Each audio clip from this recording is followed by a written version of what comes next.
I always say it's the CEO of you. So first of all, you wear a lot of hats because you have to be, a jack of all trades. You can't be necessarily, if you're not an expert in anything, I sure hope you're proficient in a broad range of things. You have to understand where to go, how to get information, solve problems. That has to come quickly. The other thing is, I wish I could literally tell every single person who's going to start a business, every single entrepreneur, you have to understand whether you're a marketing person like us or you're not. You really have to understand the value of this thing called your brand. And like what you just said, Meg, you own it. You're the face of it. People are not going to do business with you because of what you do or how you do it. It's the whole Simon Sinek, start with why. So when you're starting that business, the first thing you ask yourself is you write your 1 to 2 sentence declarative statement, your personal brand mission is why this business? Because people are going to make emotional connections with you. I'll tell you right now, Meg, you were really kind before. You said there was a lot of pain. Well, hell yeah. There's a lot of pain being identified as being outsourced, outplaced, offshored, rift. I mean, whatever the phrase is, I carry that with me as a badge of honor every day in my practice. Yeah. And I apply it. And, you have to kind of be the champion of you and your brand. Your brand is really 3 things as a business owner or anybody.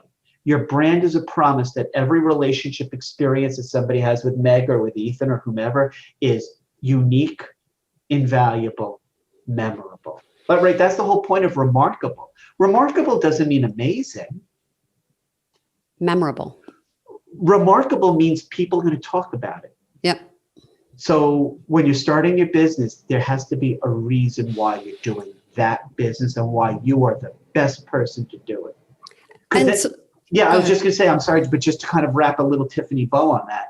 That's your vision statement, begets your mission statement, is reflective of your core values, which creates your organization's, from day one, informal culture.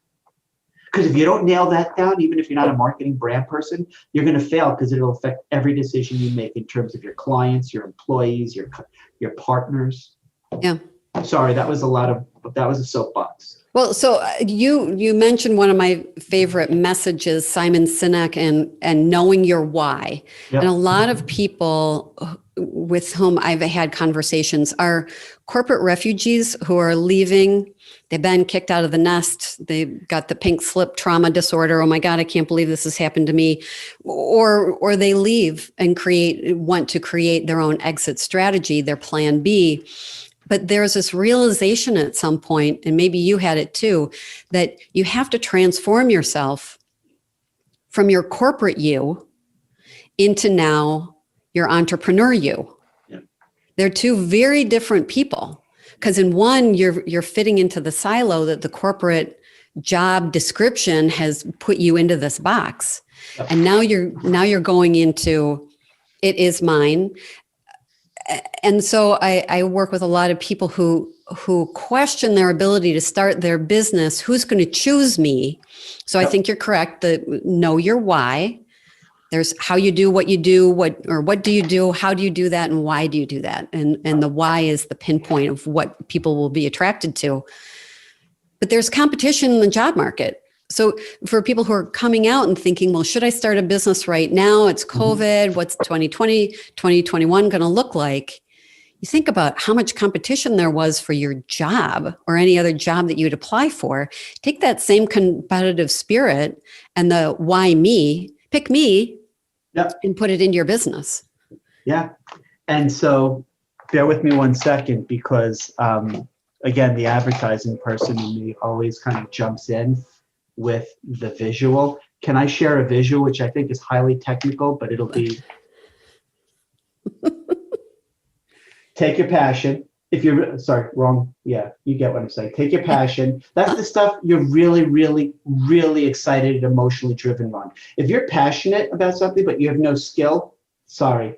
But if you have strength, meaning you're really strong at something, but you have no passion, dead end job over a career for 30 years, and then you get a gold watch. Well, you don't even get that anymore. But the intersection, what you just said, is what you love to do and are incredibly good at. Whether you get a day job and then say, I'll become an entrepreneur, or you go right out, as you said, on your own as that other path, it's really about the identification of you. And that's really what we're talking about. Do you want to go right now in the middle of a pandemic and start your own business? Maybe you'll do that in parallel with, or that's a step 1B, where 1A is get your day job. But I mean, we were talking about this before, right? There's no such thing as job security. None. There's none for anybody. So it doesn't even exist. So if somebody says, are you sure you want to go out on your own? That's so unpredictable. It's such a high rate of failure. I don't know about you, but I know in my social and professional network, nobody can sit there and say, I have a guaranteed job. No, except you and me, because I don't know about you, but my boss is a slave driver. She is an absolute bitch sometimes. She never lets me off the hook. Well, that's the whole thing, is if you're going to work for somebody, whether they're however they are to work with, whether your boss is different than my boss is, can be silly, can be not so serious, make a joke about something, sometimes just gets overwhelmed with the passion. But I know at the end of the day, my boss has my back and your boss has your back. And that's one of the pros of being an entrepreneur, is ultimately, like you said, you have to be the CEO, but the beauty of that is you get to make the strategic decisions, whereas being downsized with a child who was young, and my wife was a stay-at-home mother at the time, and not having a whole lot of cushion and financial freedom, safety to go do it, and organizations just don't care. And by the way, I don't know if it came out in our earlier conversation when we first started this talk today, is I started my career as a consultant, not doing business coaching. I started as a career coach. My book, Bulletproof Your Career in Turbulent Times, the first 15,000 people I spoke to was on job searching, where in the 21st century, there's no security. Yeah. I only pivoted halfway through to go into organizational training and development halfway through. So I've seen both sides of this, whether you're an entrepreneur who's thinking about in the future doing it and looking for that day job, or you, as you said, you were treated horribly from your experience working for other organizations. Say, that's it. I'm in my 30s, 40s, 50s. I want to do this. I've seen both sides. Yeah. There's no such thing as security. So you might as well work for yourself. And so you and I have both had this experience of helping people take the leap back into the job market, because job is good. Job is security. Job is salary, benefits, compensation. Oh, by the way, I could also call that indentured servitude, but paid time off. Yeah, 401k. We get it. It's scary. You and I know this is scary, but But it's so rewarding. I was going to ask you about your daughter. My son was 2 or 3 when I first started with Great Clips. So I still had a job, but I owned the business. I was the boss. And his dad and I separated when he was about 7. So from age 7 until college, I was a single parent. And I'll circle back around to what your daughter would say to you now. My son, after college, asked if we could get a really good bottle of tequila and sit outside sipping our tequila and talk about life, talk about what he did in college that I didn't know about. I said, I'll tell you what I did while you were in college that you don't know about. And that ended that. But one of the comments that he made that has stuck with me since, he said, I thought you were a single mom who stayed at home. I didn't know that you owned a business or that you owned 5 businesses. You were there when I got on the bus and you were there when I got off the bus. And he is very entrepreneurial minded right now. He's 30 years old and he does have a great job, but he's got plans to make his great escape. What is your daughter? What has she said to you about your availability and being a dad? We have an interesting relationship where a lot of it is verbalized, her concerns about life, about college, and what comes after. She has a lot of conversations with my wife because my wife is kind of the primary go-to in terms of the day in, the day out.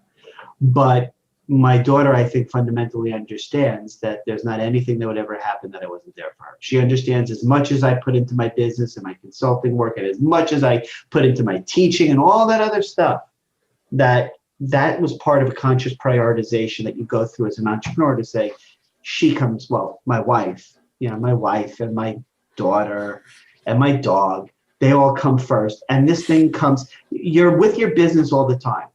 She understands there are times I tune her out. Everybody in my house understands I'll be thinking, like you said, that 3:17 a.m. Where all of a sudden we get in our headspace of our business, because that's always there. Yeah. But to understand that you're always there.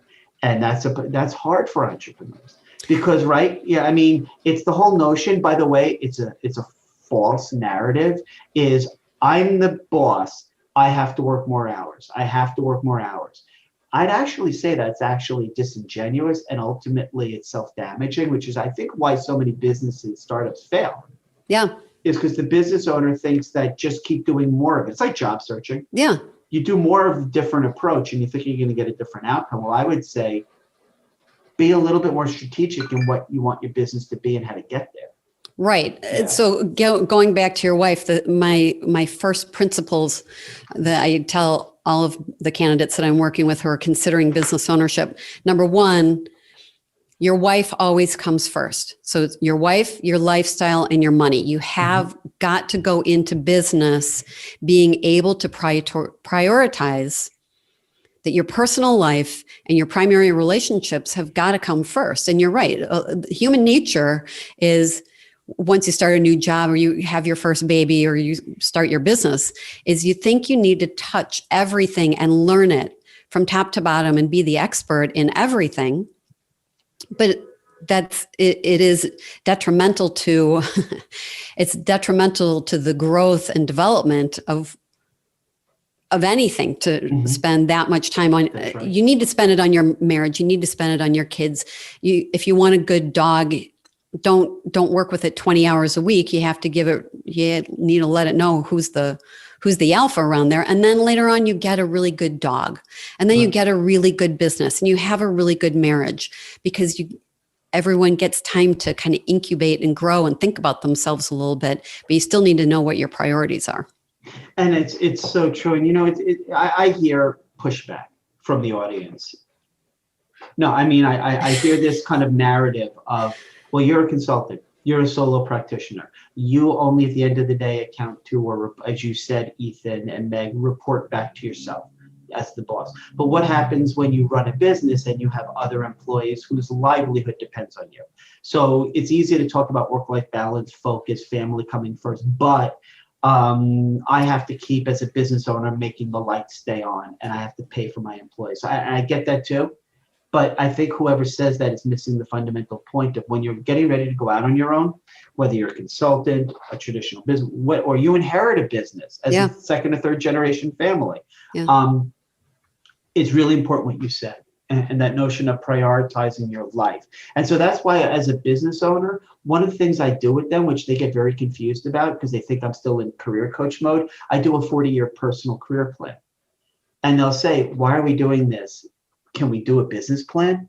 And I said, that's a step in the process. But I also want to know where your mindset is, because you're not starting a business to stay in the business, right?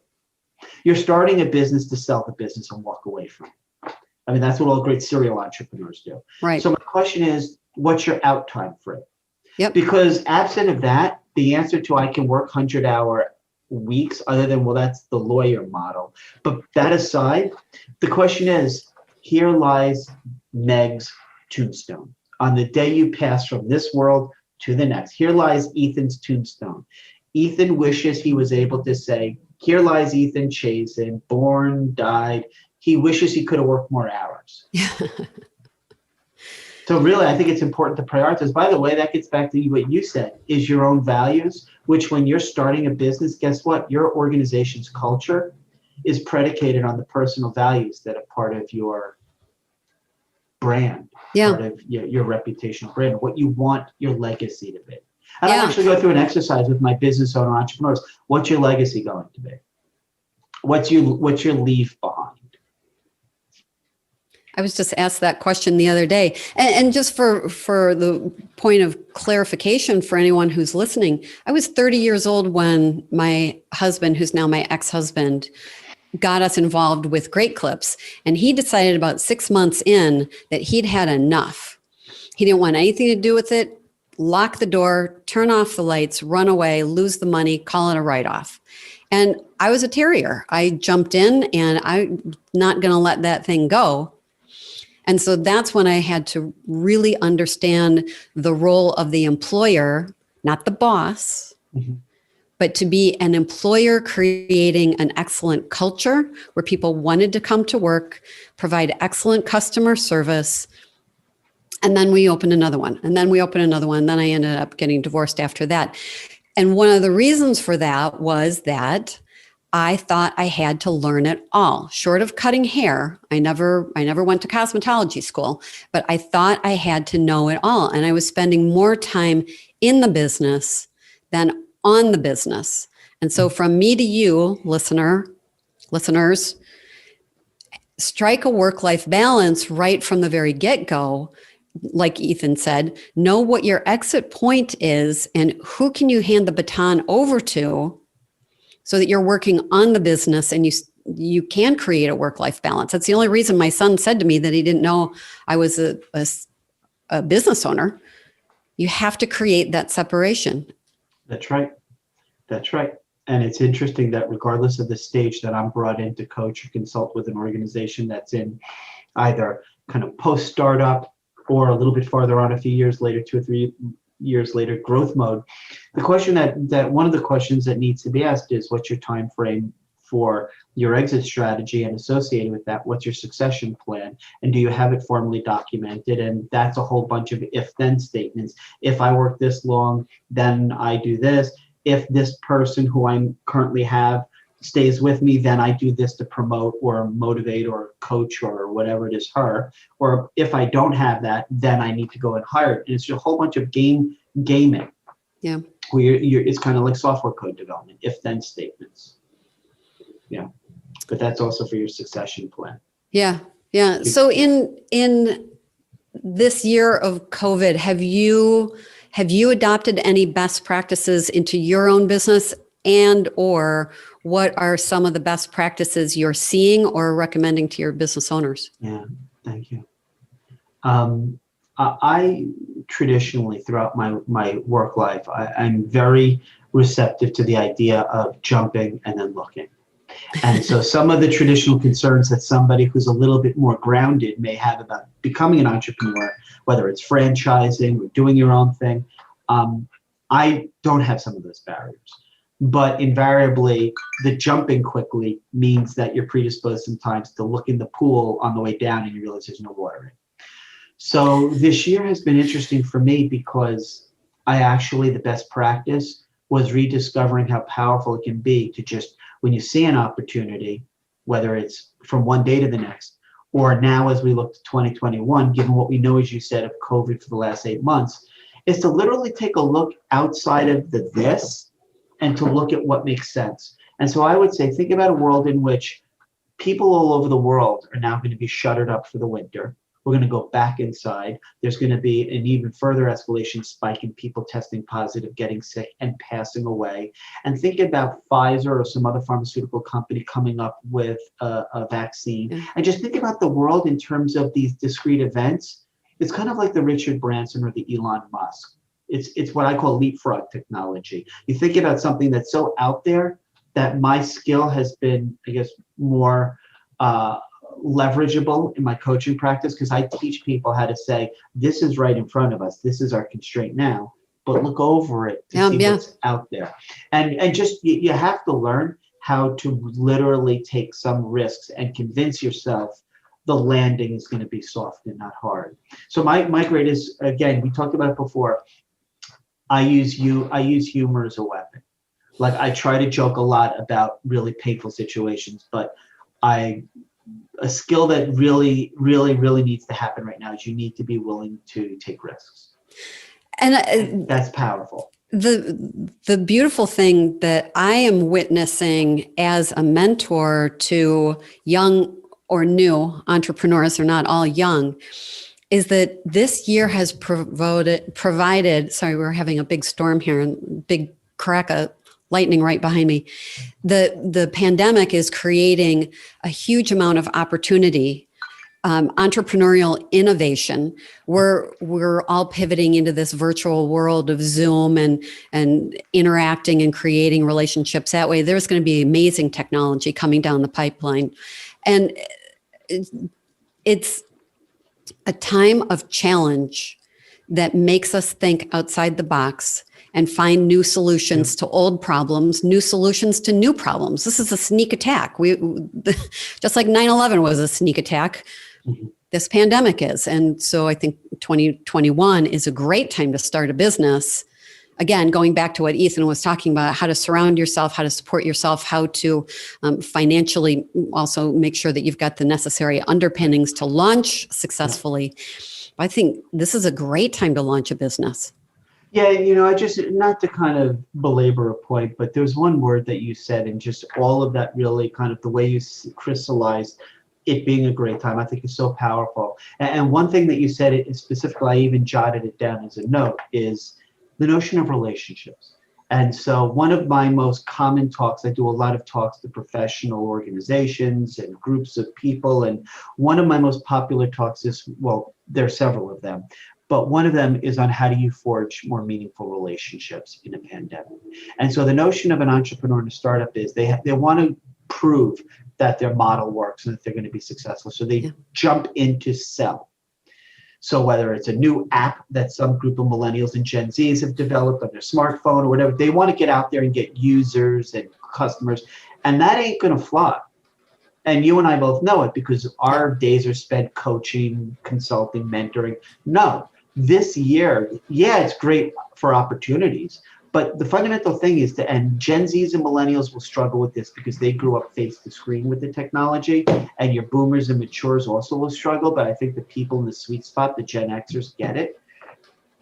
There's this thing called relationships, and they genuinely matter. Whether you're looking for a consultant, a coach, a mentor, you're looking to hire people, you're looking for funding, you're looking for clients, partners, vendors, whatever that group of people around your business is, or stakeholders, relationships matter. And how are you going to cultivate them when you lose some of this, sitting with each other? It's got to be virtual. And I cannot emphasize enough, whether you suck at it or you're great at it, you really need to figure out how to forge relationships because your business is based on that. It really is. And you just really, so many business owners, whether they're introverts, extroverts, drivers, analyticals, whatever their personality, they all get to that notion of, it's my business. I've got to sell. Like you said, I've got to sell. No, you're actually going to go out of business if you try to sell. You need to that's key. Get in touch with your Simon Sinek why, and that's your difference maker. That is the thing that sets your competitive advantage, is you knowing why someone should be doing business with you.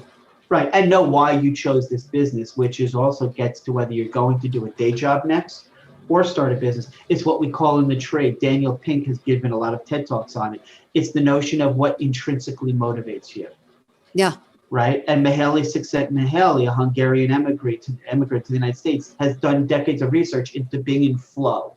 And as an entrepreneur, you're in flow when you're constantly being challenged, when you're taking these risks. There's a high degree of uncertainty. This thing is going to be successful, but you're so passionate about it and you're so engaged and intrinsically motivated, but seemingly hours, if not days, are going by because you're so locked into it. God bless you. That's how you know you're in a state of being onto something good. Yeah. And that's really exciting. When you have that aha moment, there's still the oh shit moments that are going to come. But you got to get the aha in there too.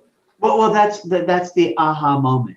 That aha moment is only an aha moment if you're prepared to capture it and hold it and own it, because we consider these minutes golden. Sorry, my M&M. But that's what it is.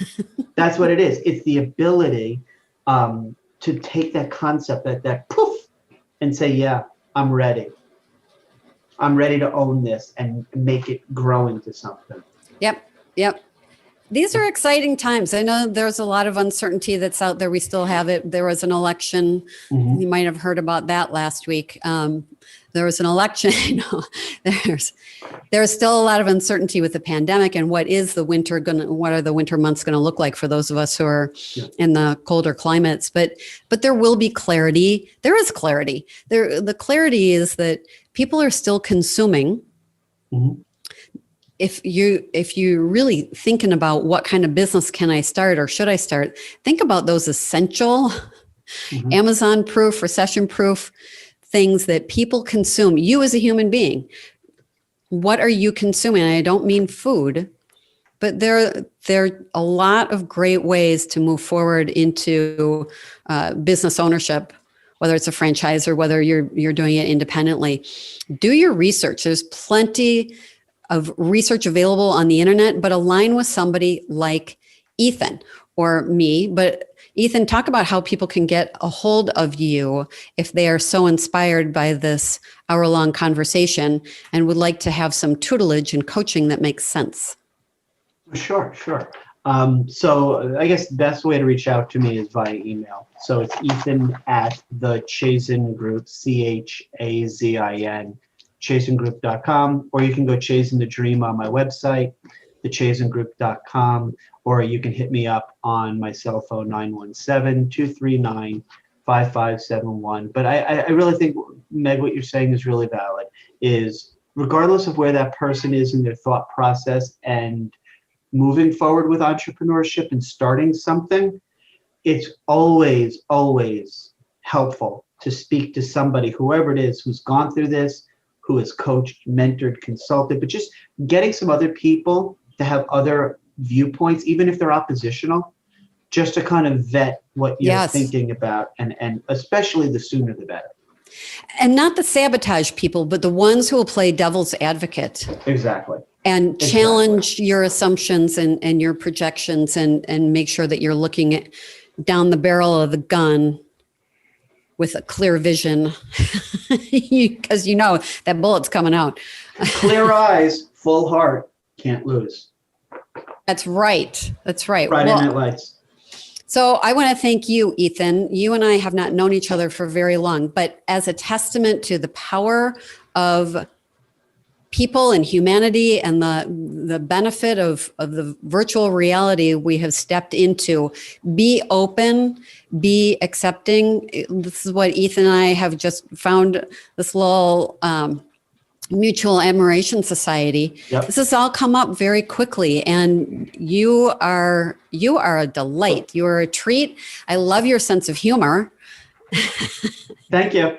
Thank you. I mean, you just have to laugh. I mean, and I know as horrible as that sounds, and I'm not minimizing, trivializing anything, but that's really whatever gets you through the day. And we're not talking about drinking, because when you were saying during a pandemic, think about consumption and the what and the when and the how.